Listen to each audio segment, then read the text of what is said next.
So as always, good afternoon, everyone, and welcome to the Volunteer and Faith-Based Respite Learning Collaborative.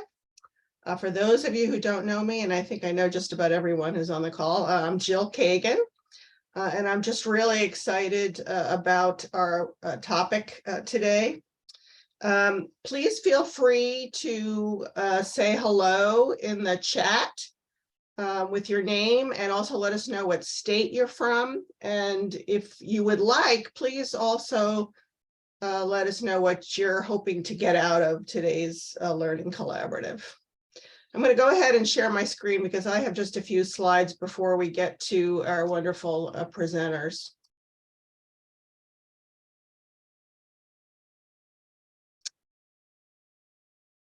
I just want to very quickly go over the agenda today. It's a very simple agenda. I'm going to provide just a quick update of some of the ARCH resources that we have for volunteer and faith-based respite, and then I'll quickly move on to our topic today, students as respite volunteers. And again, we have some really fantastic and exciting presenters with lots of brand new information. So I, for one, am very much looking forward to it. After the formal presentations, I'm hoping we'll have time for questions. We'll take a few minutes after our first presenter for questions, and then after our second set of presenters, we'll have some more questions. And then hopefully at the end, we'll still have some time from updates from all of you about what you're doing in the volunteer and faith-based respite space. Before we get started, I just really wanted to let you know that our catalog of ARCH resources on volunteer and faith-based respite has some new additions. We did add a few new state tools from South Carolina on their faith-based break room mini grants that we learned about on our last call. The resource catalog also includes links to recordings of all of the presentations we've been fortunate enough to feature in the Learning Collaborative since we launched about 15 months ago. And I think what's most remarkable about these presentations is that they're coming from our own experts from our own Lifespan Respite Network for the most part, who have become the real experts on volunteer and faith-based respite programs that they were able to initiate with their Lifespan Respite grant funds. And finally, I want to be sure that you know about our recent ARCH podcast, because we're very excited about these.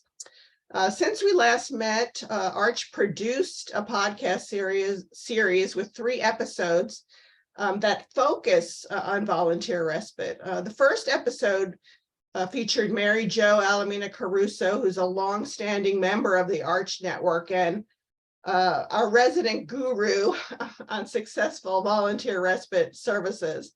And in the podcast, she shares her wisdom and her experience in running and overseeing volunteer respite initiatives, especially on how to foster meaningful and long-lasting relationships between families and volunteers. The second 2 podcasts featured 3 of ARCH's innovative and exemplary respite services that focus on using students as volunteer respite providers. ARCH has really been documenting in recent time the growing interest in this particular respite model, and it's gaining a lot of traction, especially among Lifespan Respite grantees and others across the country, as an excellent and exciting strategy for increasing what is turning out to be highly acceptable and desired respite options among family caregivers, while it also gives us great opportunities to address the workforce crisis. So we're really excited about continuing to find out about new volunteer student run efforts and to help promote them. And these podcasts in particular, by the way, which were the brainchild of Susan Summers, who is an ARCH consultant, and she's on the call today, and also one of the interviewers during all of the podcasts. The conversations in these podcasts are very rich and really illuminate the particular aspects of their programs that make them innovative and replicable. So I hope if you have time, you'll take a listen when you have a chance. I'm really so pleased today to welcome our presenters, and they're going to help us continue to build on our knowledge base about respite care services using students as providers. First, we have Dr. Kim Whitmore, who I'm sure many of you know from many other projects that she works on with ART. She's an assistant professor at the Marquette University College of Nursing, and she's going to be talking about volunteer-based university model for respite care broadly, as well as sharing some findings from her national environmental scan that she did of these kinds of programs across the country. Our second presentation has three presenters from Idaho talking about a program I just recently learned about called the Buddy Break program that relies on volunteer student scholars from the AHEC program. And for those of you who are in public health, you'll be familiar with the AHEC program. If not, they're going to describe to you what it is and how they have relied on it to find students to serve in this program. So thank you all so much for taking the time today to come speak with us about your work. And Kim, I will turn it right over to you to begin.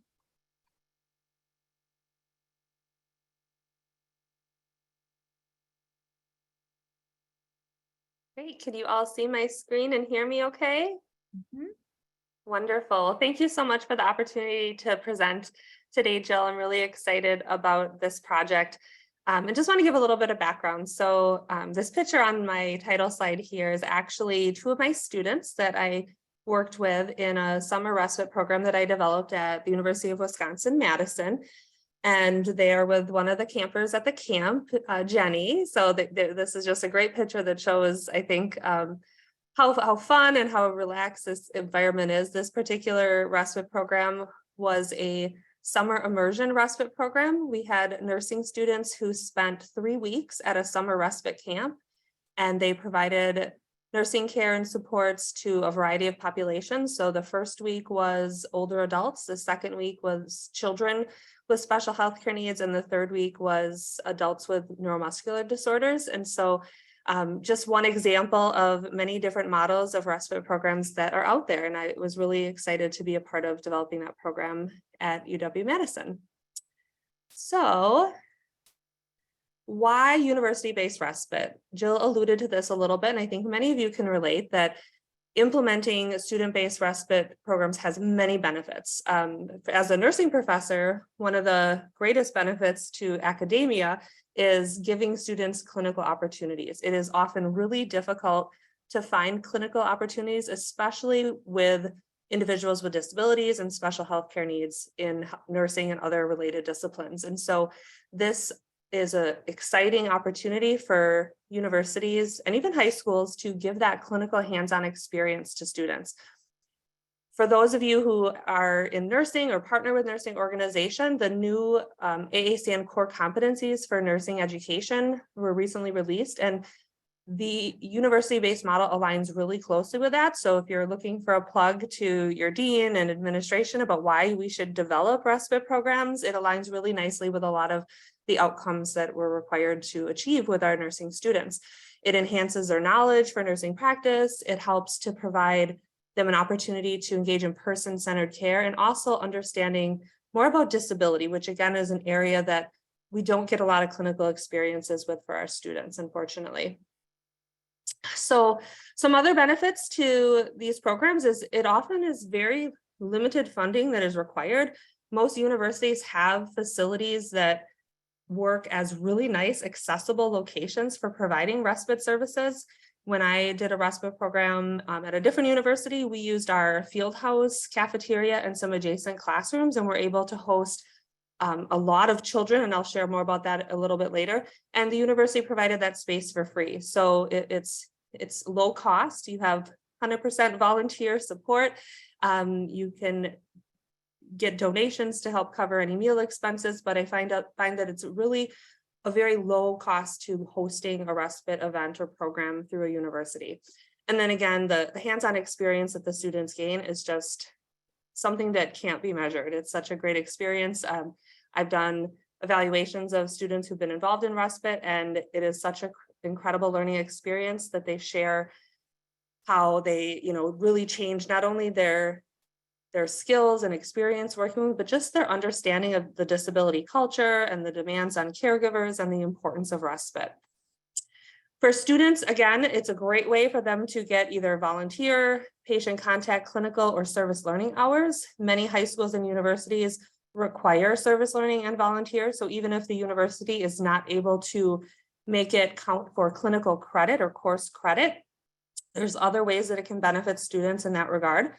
It also, again, helps students become more comfortable working with people of all abilities, and they're able to develop professionally through communications and that service while providing much needed care for individuals. For families, of course, this expands the workforce and opportunities of respite that are available to give families that much needed break and can help their mental health and personal lives, as we know the many benefits of respite.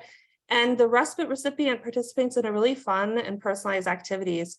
I find that the students often have a lot of energy, and especially with events that involve children with special healthcare needs, there's such a different level of engagement that the students can provide with those kids, and they just have so much fun. So what did we do? One of the projects I was fortunate to be a part of that was funded through the Wisconsin Respite Care Association, Wisconsin's Lifespan grant as a subcontract with them, was to help develop this university-based model. And so what we did is we first conducted a comprehensive environmental scan to try to identify what student respite programs are out there. And we did this by both a formal review of the literature, searching to find published articles, but also just Google searching, talking to people. And we were only able to find a few, and I'll share the results of what we found in a minute. And so we decided that we knew there was probably more out there. There's just not a lot of publications about these. So we ended up conducting an international survey that we pushed out through the International Short Break Association, the Break Exchange, and through ARCH to try to see if we could find other programs, other people that are involved in student-based respite programs. And then what we did is people who completed those surveys, we invited them to do a one-on-one interview with us so that we could really have a deeper understanding of their programs, how they were developed, how they're funded, how they operate. And then we developed a one-page program summary, and then are asking them when able to share back with us templates and resources that we can include in our toolkit that we're going to be doing. So we have some examples of what are some liability language that people have used, what are some recruitment flyers people have used, what are planning checklists that different programs have used, et cetera. So in our environmental scan, we identified 16 published articles about student respite programs, and I'm happy to share those with anyone that wants the list of those to read any of those. And then we had 10 programs who completed the survey. The survey we found gave us a wide variety of programs. So most of the programs that completed the survey provided support across the lifespan and weren't condition specific. They provided respite for any condition. The students who were providers in those programs were typically post-secondary students, so college, university, or graduate level students. And most of those programs that were represented in our survey didn't provide that direct medical nursing care. So they were more companion-based care, which comes to some of the liability issues that I'll talk about in a minute. So in total, we identified 18 total programs throughout our search, and I have them listed here, and I'll kind of pause so you can kind of look at the list, and there's another page of them. So I have them in order by state, alphabetical by state.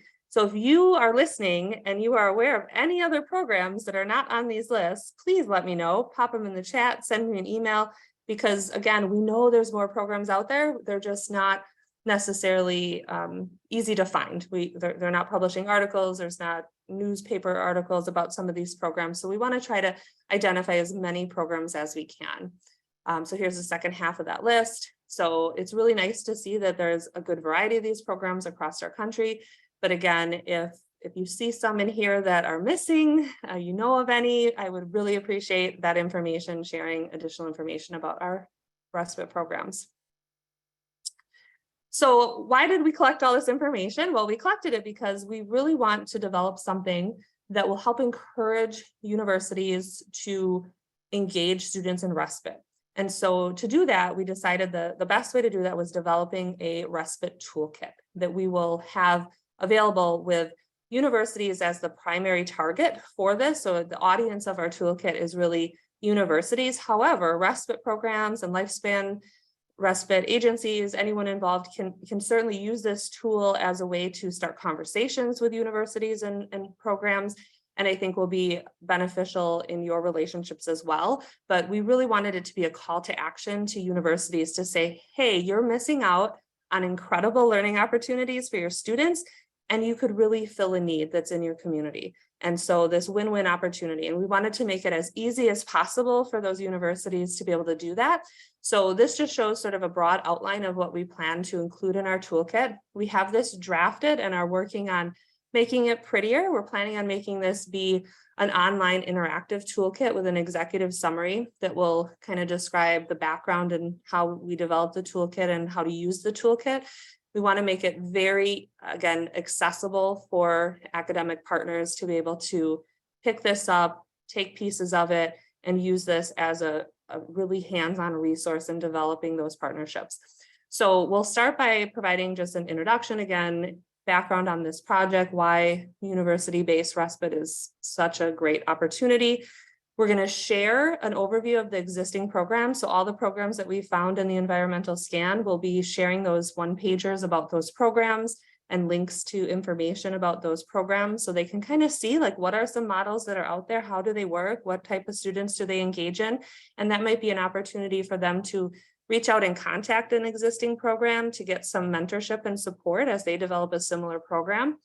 And then we wanted to give them sort of thinking guide on how to start a program and what type of programs you can do. And this is where the spectrum of options and level of engagement you have as a university really varies. So I would say on the low end of the spectrum is get your students to volunteer with an existing respite program. Just be a referral source, get your students into an existing program, whether it's for volunteer based or you give them clinical credit or whatever, but just being an advocate for students getting involved in respite is a great place to start.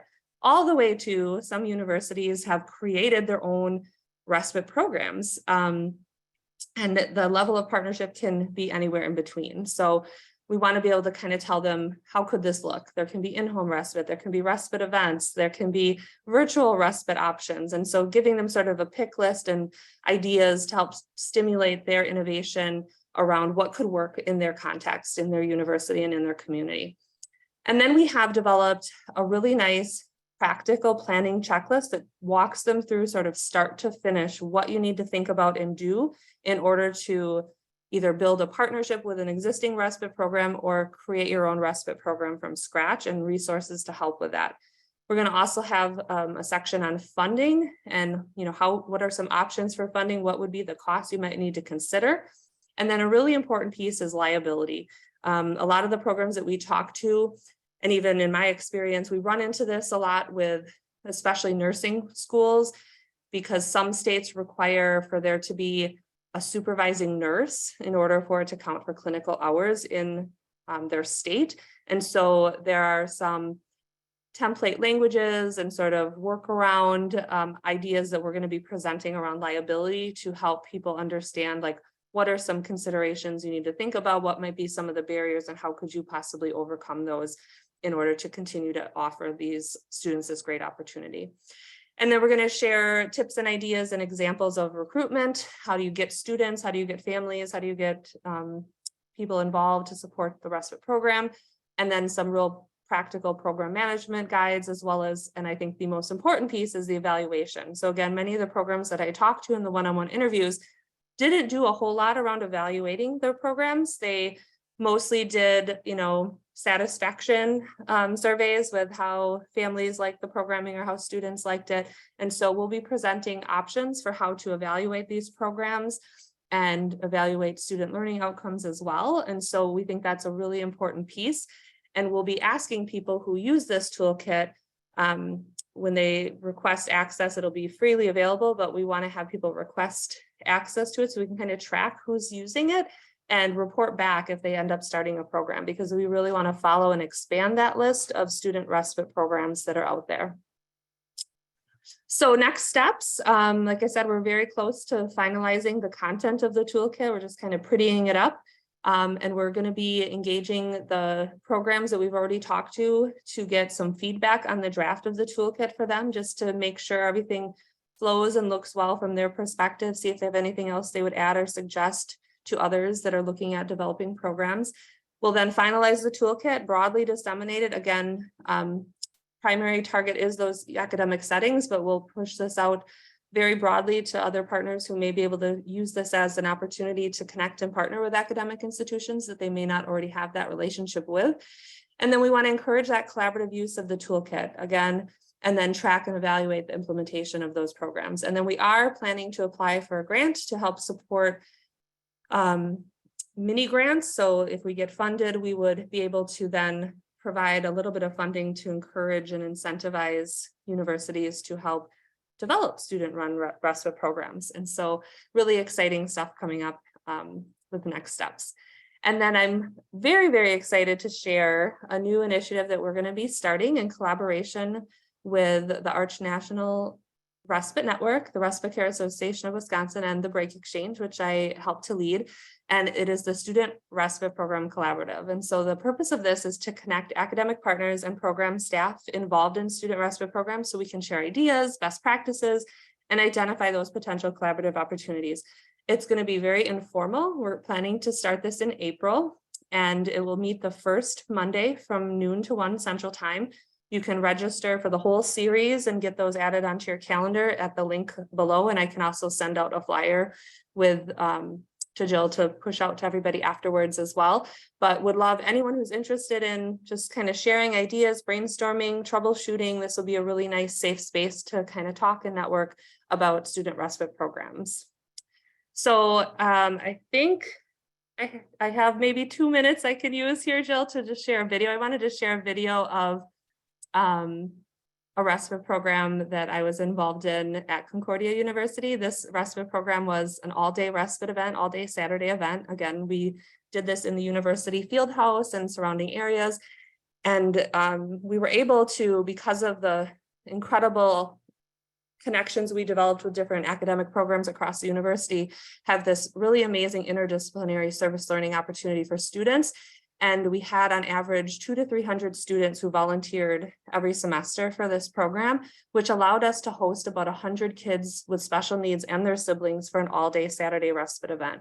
And tons of fun. Different programs took on different aspects. So for example, the athletic teams did adaptive sports in the gym. The art students did therapeutic art projects in the cafeteria. The nursing students worked in team to provide for any of the medical nursing cares that occurred at the event, passing meds, doing tube feedings, different things like that. And so we really worked to kind of create a unique opportunity for students across the campus.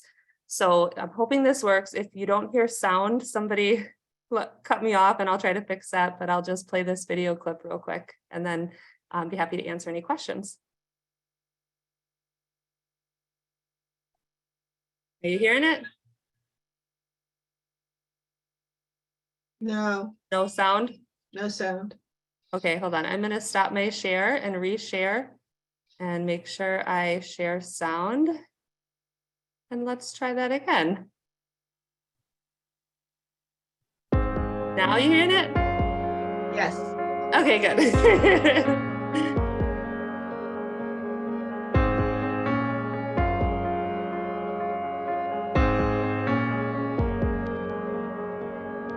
It's like I've never lived before, my life with you. So much was missing here I never even knew. I still picture the place we were when I fell into your world.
I haven't watched that whole video in a while, so it gave me lots of great memories of that program, and I still miss some of those kiddos. So yeah, so that's the end of my presentation. I'm happy to answer questions if we have some time now. Otherwise, I can certainly move on and answer questions later. I'm not sure if I went over or not, Jill.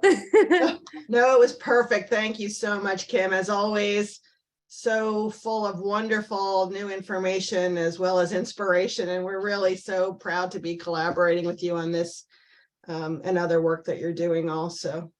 And I love seeing the real life experience there at the end. That really brings it all home for all of us and reminds us of why we're doing the work that we do. So thank you for sharing that. If I have 30 seconds, I just want to share one of my favorite moments from that student respite program that I think really helped it click that, like, you know, this type of immersion experience is so important for people to understand that, you know, kind of the demands on caregiving. Is we had one of our student athletes who was paired with a child who was very, very hyperactive and was, you know, your stereotypical runner.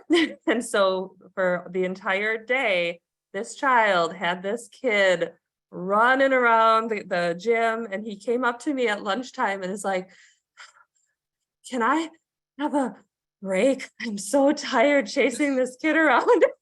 And I'm thinking, you are a, you know, 19-year-old college athlete and you're having a hard time. And I said, yeah, we'll definitely give you a break. But I just want you to think about, like, imagine being this child's parent and you're in a small house and this is how much energy that child has all day. And he's like, I can't even imagine, you know. So it's those sort of insights of, like, experiential learning that really help students appreciate the challenges and energy that caregivers need to be able to care for some of these kids.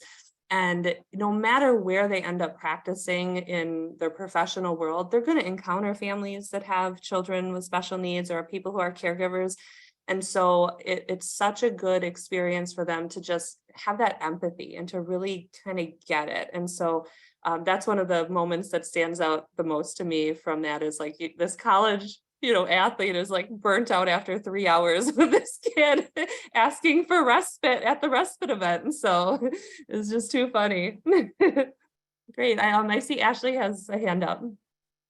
Hi, I was just curious if you asked the programs about, like, what academic content they kind of complemented the experiential learning with. Like, did you get a sense? I know I don't see that. I haven't seen the draft of the report or anything yet, obviously, but like what course content kind of coming together just as the students did they typically put them through?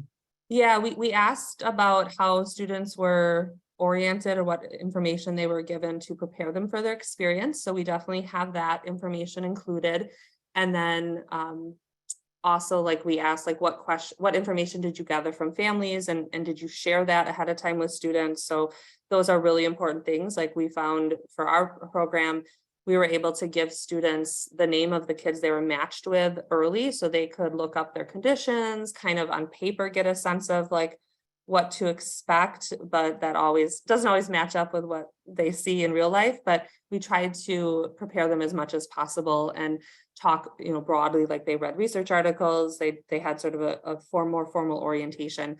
This program that I just shared in particular was like, I led it with our pediatric nursing students. So this was a clinical experience for them. And so they had done lots of preparatory work learning about different conditions and caregiving and family-centered nursing prior to this experience as well. Yeah, great. Any other questions or comments from anyone? I see that Megan from Colorado has a wonderful comment in the chat, and I'm wondering, Megan, if you're able to come off mute and tell us about your program. Oh, wonderful. Yes. Yeah, sure. Colorado Respite Coalition is housed at Easter Seals, Colorado. And Easter Seals, Colorado has a program called Discovery Club. So it's a Saturday, 10 to 4. Sorry, I just ran up the stairs. Anyway, yeah, it's a sorry. It's a program for kids. And so there's American Rescue Plan funding available for respite care through the state of Colorado. And it's actually directed at Medicaid recipients, the children that are on Medicaid waivers.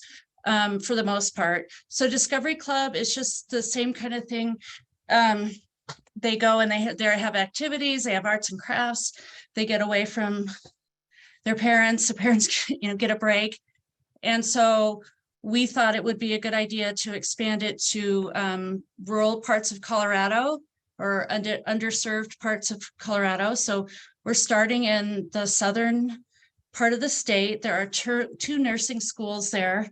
And so we're going to hopefully be able to recruit nursing students. We need a nursing supervisor.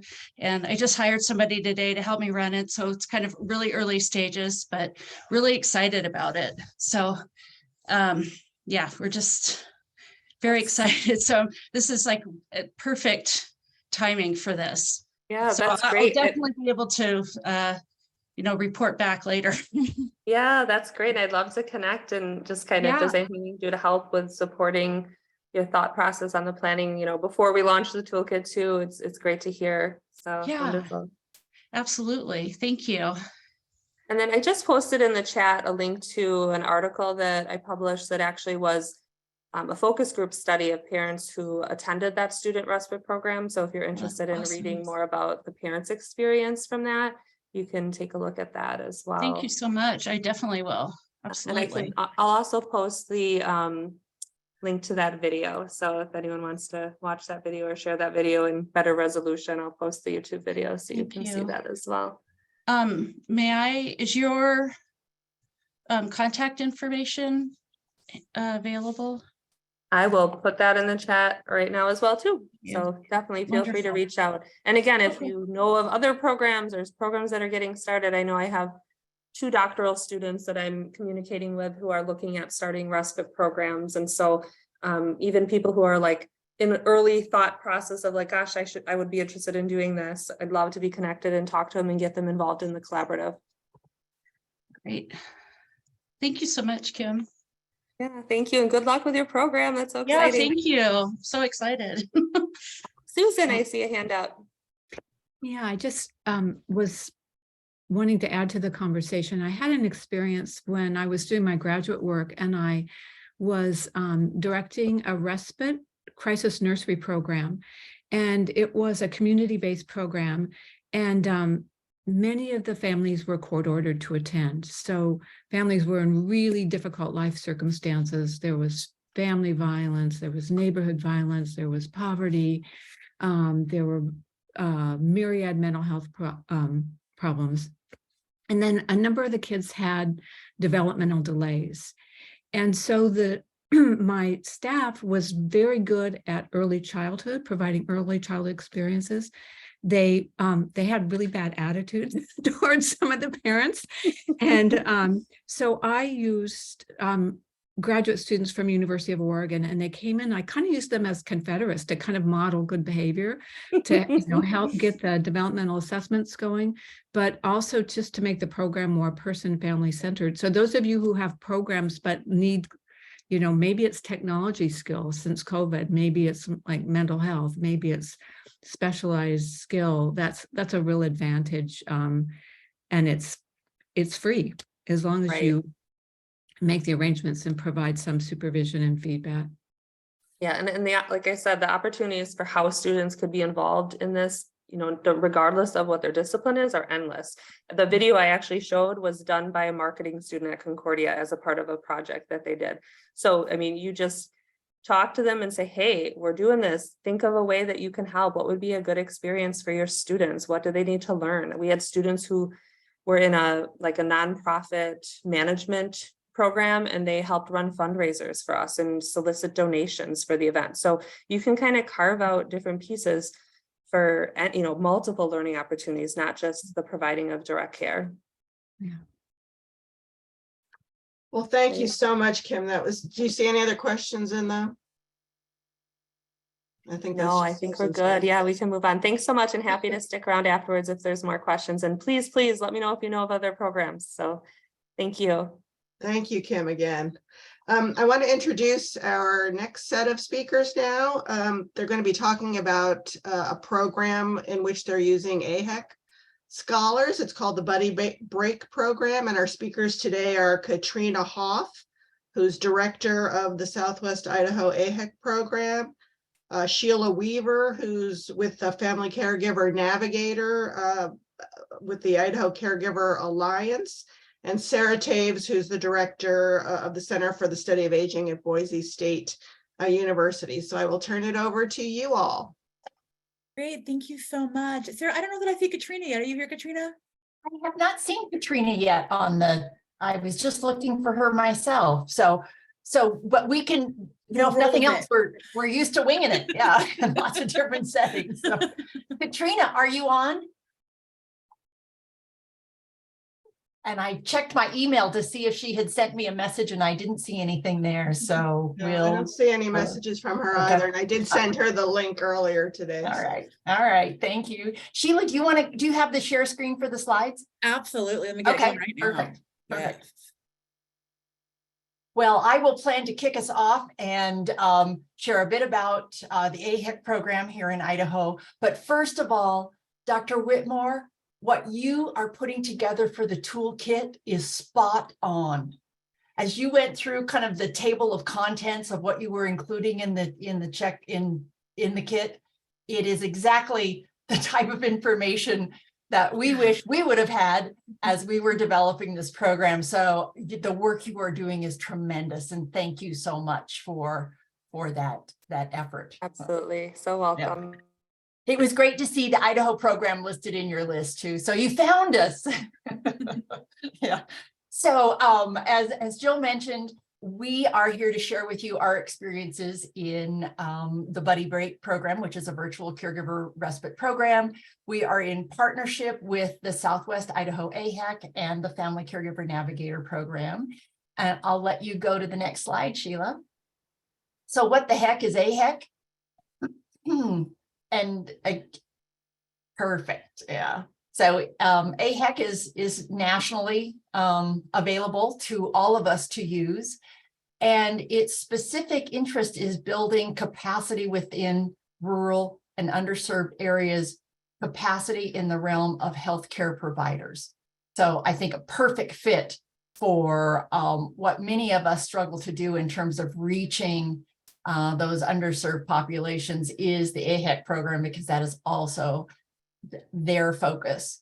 And again, it's another premise of AHEC is to help students, healthcare professional students, work in interdisciplinary teams, which, as we think about the needs of a caregiver, as they are trying to intersect with the healthcare system, that importance of the interdisciplinary team recognizing the family in the support system of individuals that they may be treating as patients is critical. I'll let you go to the next slide, Sheila. And this is a lovely map that Katrina put together of where all of the AHEC programs are. And we have several here in Idaho. But again, as you see, I think there are many that could be tagged for this type of initiative. I'll let you go to the next slide. Thanks. Just a bit about the level of commitment. AHEC scholars do join the program for 2 years. They do didactic as well as clinical experiences. And what we've been tapping into through AHEC is the use of that clinical community engagement requirement that all of the AHEC students have to do. We've also been tapping into AHEC through the route of social determinants of health.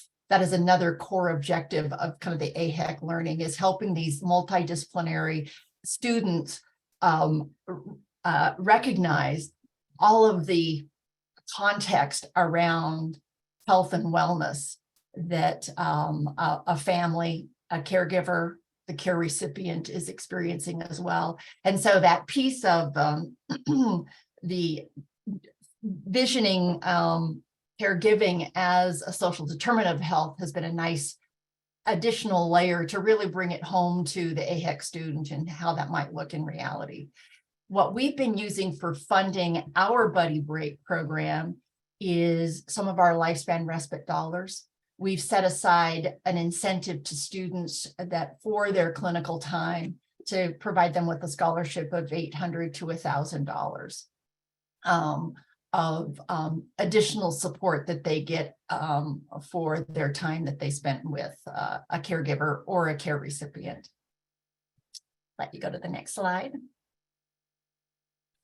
Again, just a little bit more of what these professionals look like. So they are primarily they're at their graduate level of their education, but they could also be undergraduate nursing students, you know, I don't know that pre-med that captures it, but certainly nursing. In the past, we have had social work students be able to be involved as an AHEC scholar. I think there have been some changes nationally around those requirements. So that's evolving, ever evolving. But again, they're seasoned professionals, but have often had a very focused educational experience just within their own clinical arena. And this allows them that interdisciplinary connection and seeing this community at work, and that being the community of caregivers.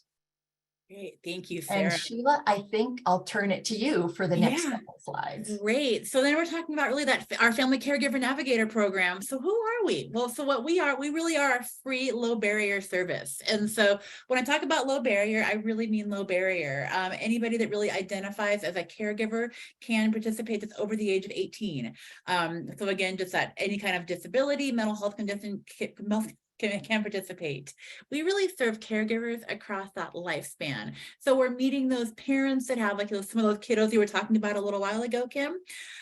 Those parents that have kids with just really high behavioral health or mental health or physical needs, we can serve them.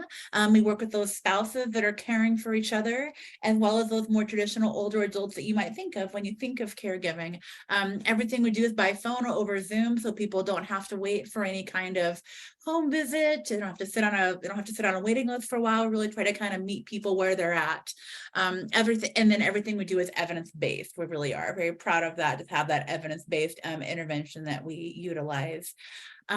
We've been funded by the Medicaid Follows the Person grant, and so that is really where the majority of our funding has come from throughout the years. And again, we are just really here to provide that navigation support to caregivers and just meet them where they're at. And we've been around, we've been going since about September 2020, so we're about 2 years into this. So it seemed like a really logical partnership for us. And then these are just some of our partners. We're housed within the university. So I am housed within the Center for the Study of Aging at Boise State University, and they hold that grant through the Idaho Caregiver Alliance, and then which I'm housed under that as well. And then the Money Follows the Person grant. So that's really what that looks like. So it's a great little program that we have here in Idaho. Thank you, Sheila. Back to Sarah. And the Family Caregiver Navigator program has been the matchmaker. So, you know, one of the things is trying to match the AHEC scholars with caregivers in need of respite. And so that's the model, that's the partnership that we have been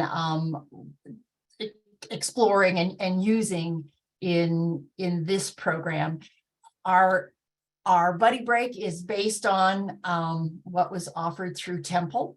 They have a very well developed timeout program that is again associated within their College of Education and Human Development, but capitalizes on student capacity to deliver the respite to caregivers. So, and again, Kim, glad to see that timeout was listed in your list, in yours as well. They were extremely generous with their recruitment materials, with their training materials, and we borrowed heavily from that as we set this up. Oh, hi, Katrina. We probably didn't do you justice, but we just talked about, you know where we are now in our slide presentation, but glad you're here, Katrina. And Katrina directs the Southwest Idaho Area Health Education Center here for us, and has been a primary contact for us as we move forward. So great, we'll hear your voice, Katrina. Thank you. Yes, I'm sorry. There must have been a calendar snafu. Jason and I just got off of another presentation, so my apologies. No worries. It happens. Yep. Sheila, I'll have you go to the next slide. Wonderful. We'll keep going. Okay. So I'll have you back up one more, Sheila. Just a little bit of history. Katrina and I have been, and staff, Sheila and others on the Navigator team have been working on this Buddy Break program since 2020. Initially, we were visioning this as a face-to-face respite opportunity where students would do their clinical rotation directly with people. That was, of course, everything went upside down with COVID. And so we quickly evolved this into a phone and Zoom-based, web-based respite program. And again, had the resources to provide the scholars with a little bit of extra funding through our Lifespan Respite grant that we have. Trina, if you want to take over on this slide, that'd be great. Sorry, on this one? Yeah. Sure. Yeah, so our program goals, and when Sarah says we started in 2020, I will say that we started from scratch. So Sarah and I we're just kind of mulling things over and trying to figure out what we would wanted to do, and then found the example from Temple University, and it kind of moved from there. So the goals are to mobilize and empower college students to serve as respite workers for families in order to reduce caregiver stress and probability of burnout, which we know is high, can be high, and reducing isolation, giving folks a better quality of life, potentially, and just providing some companionship in a safe environment. We also wanted to provide our students with valuable practical experience in working with family caregivers and care receivers, and encouraging those students to foster meaningful intergenerational relationships with caregivers and care receivers across the lifespan, and of course, an opportunity to serve the community. Did you want me to continue, Sarah? That'd be great. Yeah, thank you. Okay. So just really quickly, some of the expectations for students. We created a application process, and there's the link on the slide, and a brief asynchronous training that they can view, because we wanted the AHEC scholars, and I think I'll be talking about them in a minute, maybe, unless I missed that part. That so they could, have some knowledge of how to interact with the folks that they'd be talking with. We created an agreement form for the scholars to complete, and we do want them to virtually engage in with the care recipient in conversation, either on a tablet or a computer or whatever method works for both parties, and share their talents and experiences, some details about their own day-to-day lives, and their perspectives on life, and most importantly, to have fun together. What we don't want them to be doing is meeting in person with the caregiver or care recipient. And I'm not sure if you talked about this, Sarah, very much, but we set this up initially. We were looking at potentially having the students go into the homes, and then we ran into a lot of liability issues that we'd have to deal with. So, and as Sarah mentioned, we started this in 2020, which was right at the start of the pandemic. So it just made sense to go with a virtual model. So we don't want them meeting in person. We don't want them providing any personal confidential information. And that goes vice versa both ways. No medical records, financial information, social security numbers, etc. And that's just common sense. And we also want them to feel empowered and not hesitate to report any inappropriate behavior. And again, that would obviously be on the care recipient side as well. Thank you. So in our mini evaluation, Kim, I'm so happy that you mentioned evaluation as part of your presentation. I think that is so important for us to be collecting information. We do have some preliminary results, and Sheila, I'll let you go to the next slide. This is our qualitative data collection. And to be very transparent at this point, so we launched about a year ago. After all a year of setup and getting our act together with what we needed in the background. So we have one student serving, one AHEC scholar serving as a buddy, and we have one care recipient at this point. And the care recipient is my mom. I'm a full-time caregiver for my mom, who's 101 and a half. And so I know this story quite personally as to what's going on within this intervention. But from the AHEC student perspective, I can hear in the scholar's voice the pleasure that she has in connecting with my mother when they're on the phone or on a Zoom call. It's been weekly for the last 6 months that they have a conversation.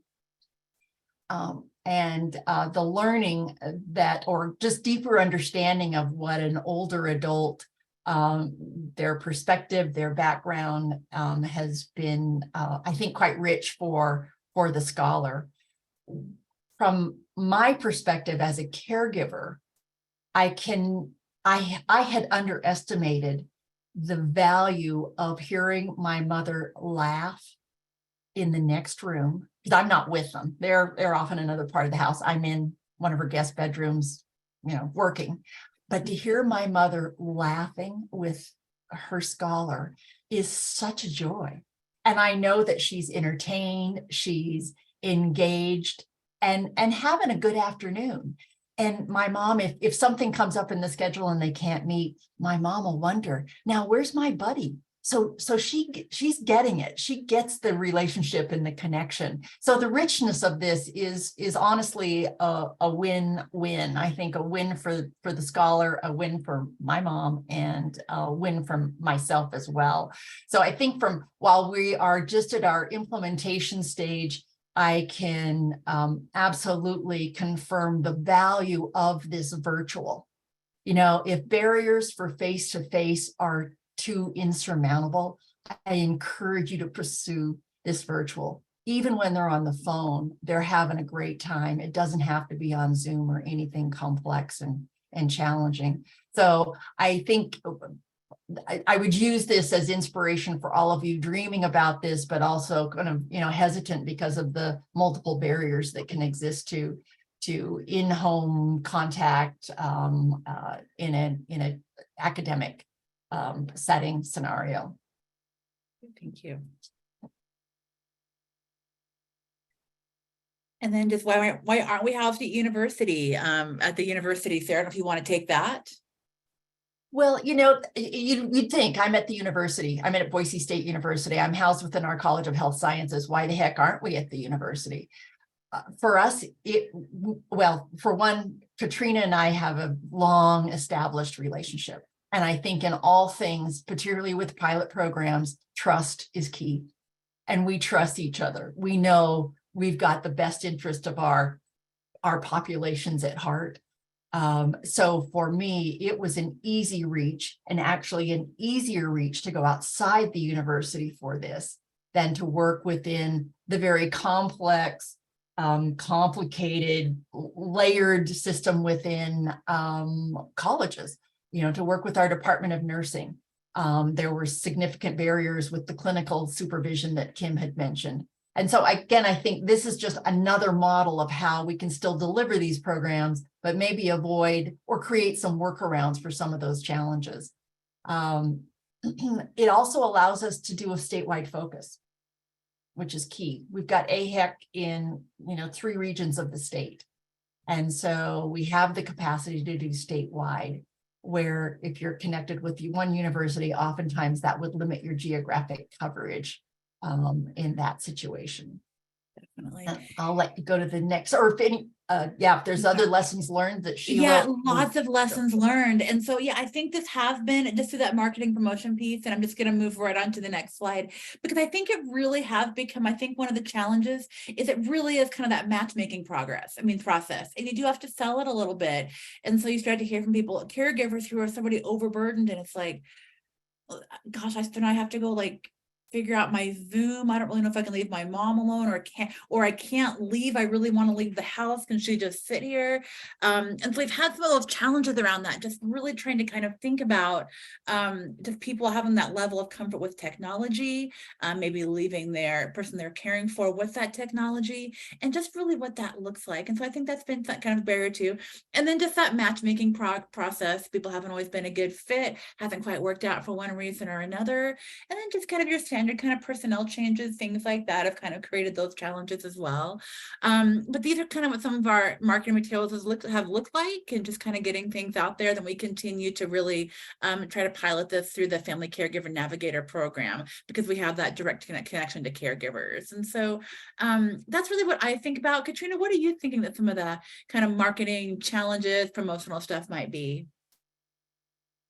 I think timing, I'm not so sure about the marketing, and promotional, but timing is an issue, because our scholars come on in the fall, our first year scholars, and then they have a year to complete their CEC hours or their volunteer hours. And so one of the challenges has been, trying to have that family match at the time when our scholars are saying, yeah, we want to do this. And we do have scholars that say that. I know Jacelyn told me just the other day that we have a couple that are very interested. And so I think timing is a little bit of can be an issue.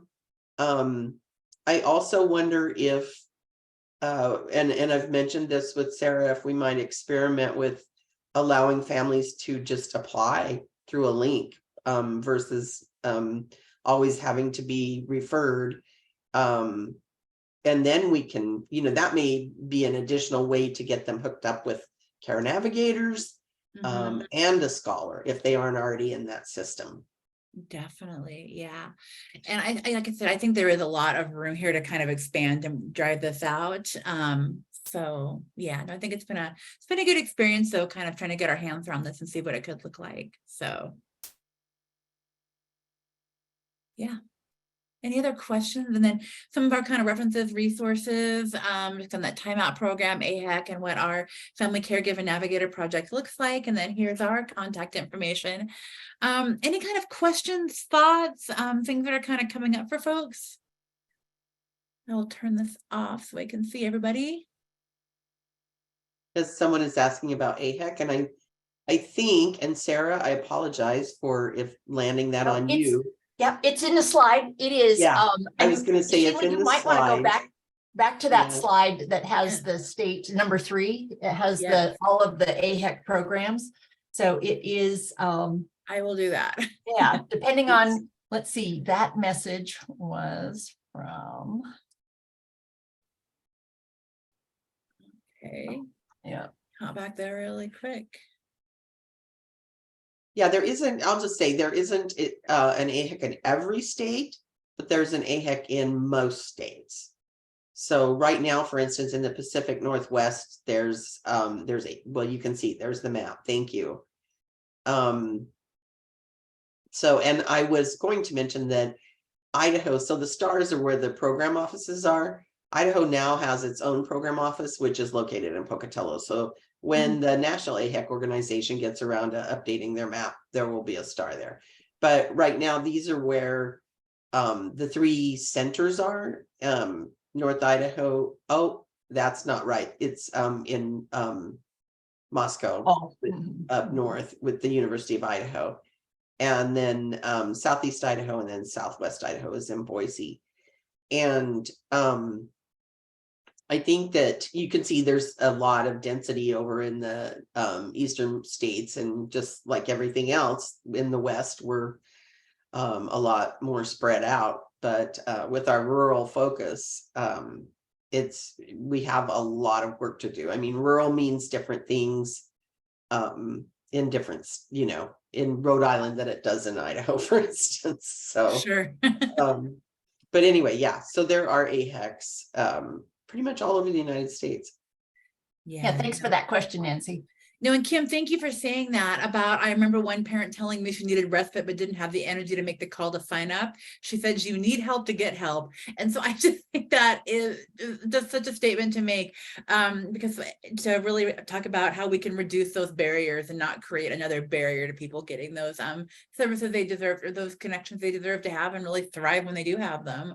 And also too, just really, I think this is a good opportunity to, within kind of the marketing of this as I sit here, it's just really kind of connecting with people on the value of community. As I don't think I need to talk to anybody here about how caregiving can be so isolating sometimes, and we all get in our little worlds. And so this really gives us an opportunity to build that community in a pretty unique way. But Nancy, go ahead. See your little hands up. Okay. Yep. Thank you. I'm in Delaware, and it looks like Delaware does not have an AHEC. So I'm just curious, where do they typically fall under? Is it under a state agency? Is it, where do they fall? So I can maybe do some more research and see why Delaware doesn't have one, or how we might be able to support it. So yeah, AHECs are federally funded. And the grant, the requirements of the grant require the applicant to be either a medical school or a school of nursing. Okay. So that is usually where they start. Okay. And I believe the federal funding is through public health. Is that correct? Okay. it's through HRSA, the Health Yeah, Resources HRSA. and Services Okay. Administration. Yeah, and Delaware doesn't have a med school, but I know we do have nursing, so. Yeah, that was, it initially started, you know, AHECs have been around since 1971. They were enacted by Congress, and initially they said no, that they had to be affiliated with a medical school, and then they realized, oh, every state doesn't have a medical school, so they broadened it to include schools of nursing. Okay, I'll check for more. Thank you. You're welcome. Do you happen to know, Slide Katrina? 2 also gives some more information about that, Nancy, if you're looking for details here. So. I was going to ask Katrina if she happens to know if any of the other AHECs around the country have focused on respite or on caregiver supports more generally. Are you aware of any other state AHEC programs that are doing that? I'm not aware, but that doesn't mean they're not out there. I'm just not aware of them. I do feel like, at least in our kind of region, this was pretty novel. So you know, it's pretty exciting for us to even try to do this. And I was really happy to hear Sarah talking about the impact for her mom and for her and for the students. So it's good. Can I just I add think more? it's just a brilliant source of potential students for respite services. So Can I just add a quick comment? So AHEC also, like, you can get AHEC fellows that work with the organization on a more long-term basis. And I know one of our respite agencies in Wisconsin, Geo's Garden, actually had an AHEC person like for a year, and we're able to help with a lot of like programmatic marketing, donor stuff. So there's also different ways to engage those AHEC students as well. You know, beyond this is a great model, but there's other ways. And I also posted in the chat, HOSA is another health profession student-based organization that is another place to look too for partnerships, and these will all be included in the toolkit too, and like ways to connect them. But there are some really great programs that have students looking for opportunities that if you present them with the opportunity, that they'll be eager to jump on it.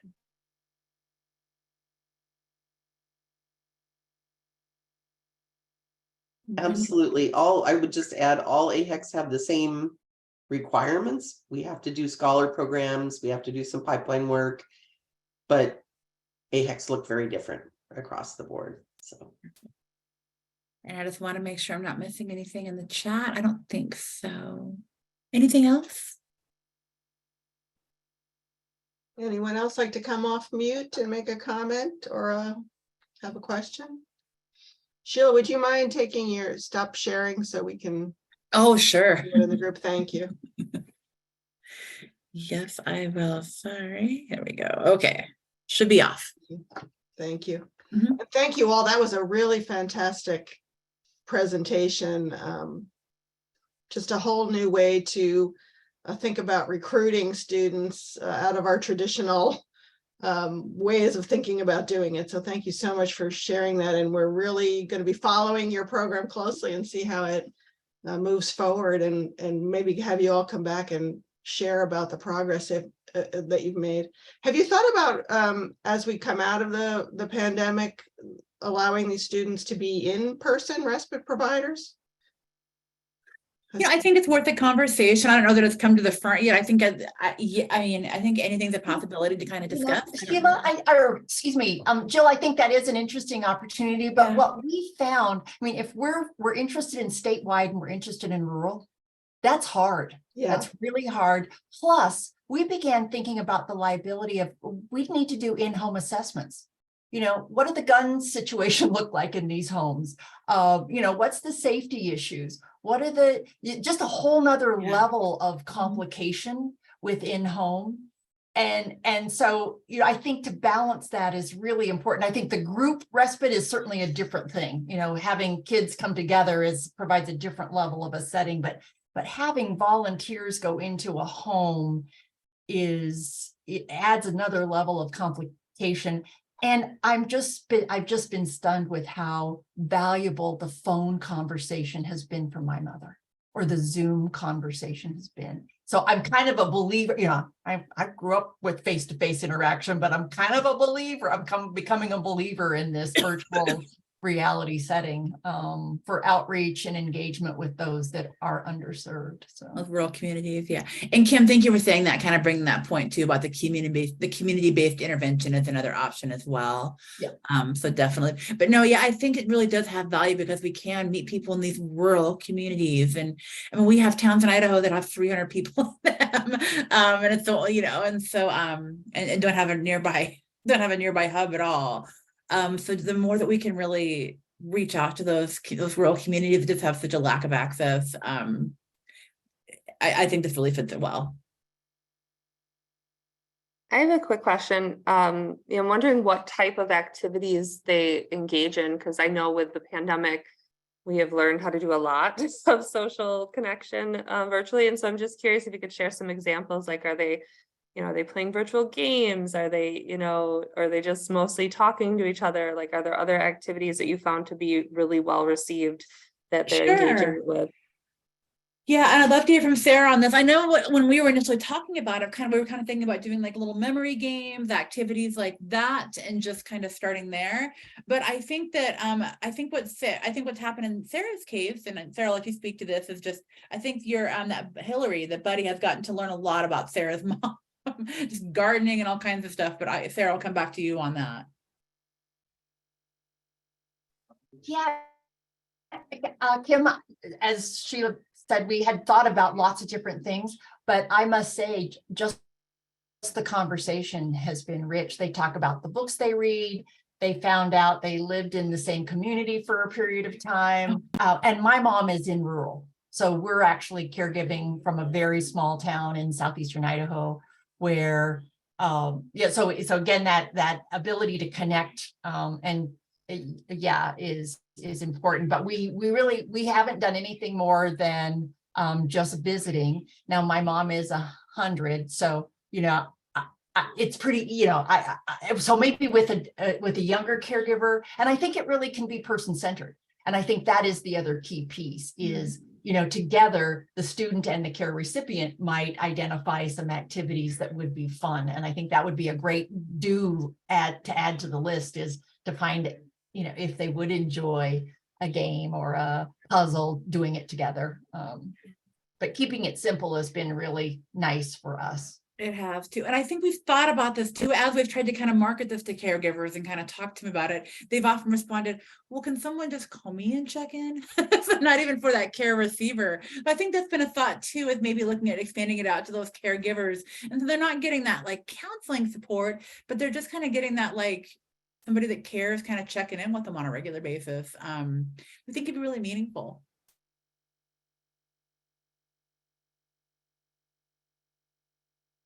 We do provide I mentioned earlier, little training packet for the scholars that give them some ideas about, you know, what things that they can do. But yeah, it's it is interesting. And I just wanted to say again, I'm really sorry I wasn't here. I think it was a time thing. I think maybe on the, if this is had to do with it, because we did have another presentation, right, scheduled from 12:30. Yeah, time zones happen. We've all been there.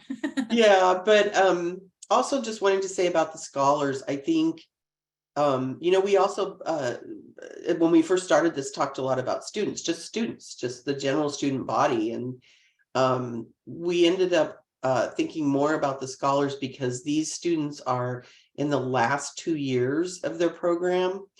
They are they're graduate students or medical students, and they're also in an incredibly busy time of their lives where they already have families, they have work, they have school they're doing. So the virtual model seems to work really well for the students as well. So Katrina, you mentioned training, and for both you and Kim, can you talk a little bit more about any additional training? I know these are already students, perhaps getting lots of training in their curricula, but I'm wondering if there's additional training that you provide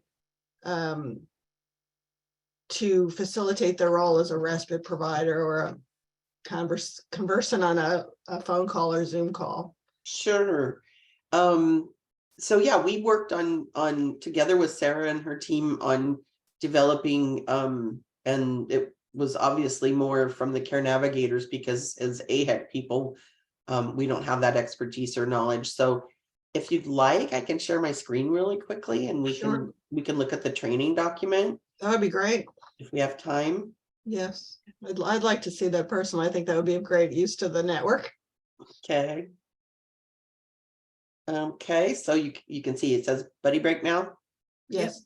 Okay, always want to make sure I'm not like sharing my email or some family recipe or something weird. So we just ask, you know, we just guide them through it, introduce yourself, talk about why you're interested, etc. Talk about the program goals that we just went over, and the training goals. We want to make sure that students are aware of issues of caregiving and explore any pre-existing or post feelings and beliefs they have about aging, familiarizing with aging, disease of aging, Alzheimer's, dementia, and other challenging issues, and then hoping to empower them a bit and bridge those intergenerational gaps. So I'll just flip through this. We've got a little bit here about understanding the caregiver burden, quotes from caregivers, reflections, common cognitive impairments, student roles and responsibilities. And we want to make sure they understand they have to stick to their schedule. You know, we don't ever want anybody hanging out there expecting a call and not getting it. And if they're not available, then they need to manage that in a adult and professional way. Student roles and responsibilities, and then expectations for students, which we have since expanded a bit. And then activity planning tips. And they seem very, very simple, but and I don't know. I think what I'm hearing from Sarah and from our scholar is that, you know, once that relationship is established, then there's a lot of other directions you can go. But it's about establishing that relationship. So when Sarah, when your mom knows she's going to get a call from Hillary, I mean, that's a very familiar thing, right? I mean, it's yeah. And so they've developed that relationship and can continue and build on that. So we have tips on communicating with someone with dementia or Alzheimer's. Continues on there. We have several pages of that. Case study for them to work through, and then different ways to connect, and virtual activity ideas. we're contemplating right now an opportunity for a match for someone who does live in a very isolated area of Idaho and does not even have broadband or a smartphone or anything. So we're talking about the potential for just, they have a flip phone, you know, and how that might work. So the weekly Smile virtual interview just is some springboard questions and things they can use. And then our timeline and next steps, and a little bit of extra info, and then our contact information. So that's what we require our students participating in Buddy Break to, you know, go through that training. We chat with them, make sure don't have any outstanding questions, and yeah. And then that's great. I also posted in the chat, I would highly recommend using a new training that is developed. That's my selfish plug, that's a great training available. It's free. So if you have students who are looking to be trained in general respite, what is respite? What is, you know, how do you provide respite? Why is it important? How to interact? All those things it's a great training. And I think just depending on your context, what type of students, what level, what activities they're going to do, what's the setting, what's the population they're working, your training is going to vary. It's going to be very different depending on that. So there's some general training, which I think this free online training is a great place to start for that general training. But then, you know, you want to orient them to sort of the logistics of your program. What are they going to be doing? What's a typical, you know, depending on the type of respite they're providing, what's a typical day at camp if they're at a respite camp, and how are they going to help out versus what's the schedule for the respite event, you know, just making sure they're oriented to expectations for the actual time too, I think is really important. So they know what is respite, they know about the conditions of people they're working with, and sort of their expectations, and that is all customized based on the experience. So Kim, I'd love to get the links for the new training. We can update materials as needed. We are just in the process of creating that for Idaho so using that same training, but we have personalized it, or, you know, adapted it to Idaho policies and also, yes, Katrina, that would be a great. Okay, so, yeah. Great. Thank you. Thanks, Kim. We're very proud of that training. It's the first competency-based entry-level respite free online respite provider training that's available, and we want to plug it for all it's worth. And Kim is actually our evaluator on that project too. So we will have some wonderful lessons learned from a 10-state pilot that we just completed at the end of December with that training and with specific recruitment strategies. And Kim is also working with the Respite Care Association of Wisconsin and developing a toolkit for replication for that training and recruitment initiative as well. So we'll keep you all posted on that. I did want to leave just first of all, I want to thank all of our speakers. This was such a fantastic presentation, and I know I speak for everyone when we say we learned so much about what you're doing and your approaches that are outside of the box. So thank you so much again for always being willing to share this information and all of your good work. I did want to leave at least the last 5 or 10 minutes if anyone in our collaborative has any updates about their own faith-based or volunteer efforts that you'd like to share. Feel free to come off mute and let us hear about what you're doing or what you might have challenges with, or a great success you've had recently.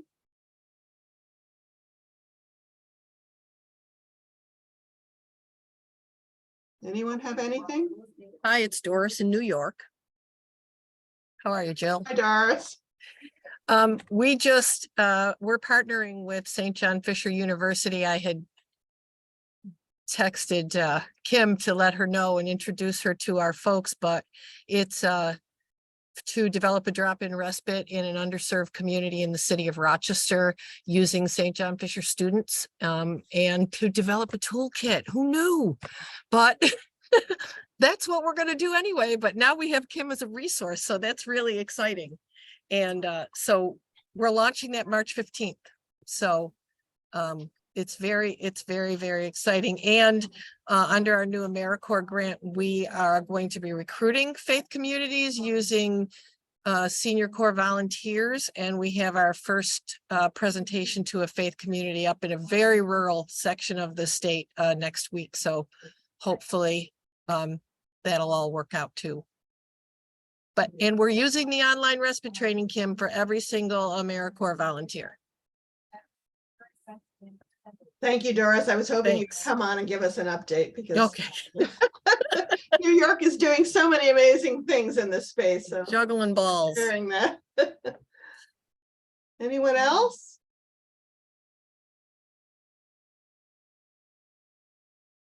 Any great updates?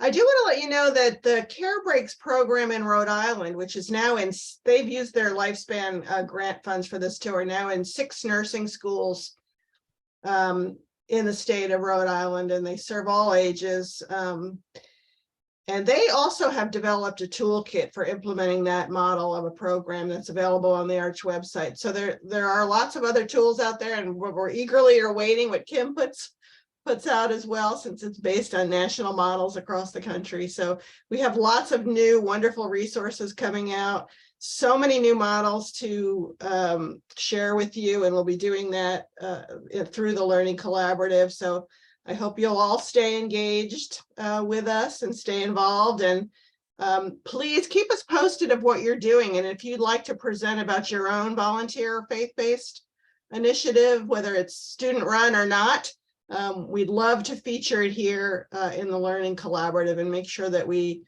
continue to be the facilitator of sharing all of your great work. As I said earlier, most of what we've done through this collaborative has really been drawing on the experts in our own network because it's so rich and amazing. So please let us know what you're doing and keep us posted. And if we have no other further comments, we can close out the meeting. Again, thank you to everyone from Idaho and to Kim from Wisconsin for all your great work and for presenting today. And we'll see you all at our next Voucher Learning Collaborative meeting in about 3 months. Thank you all so much, everyone. Have a great Thank you. afternoon.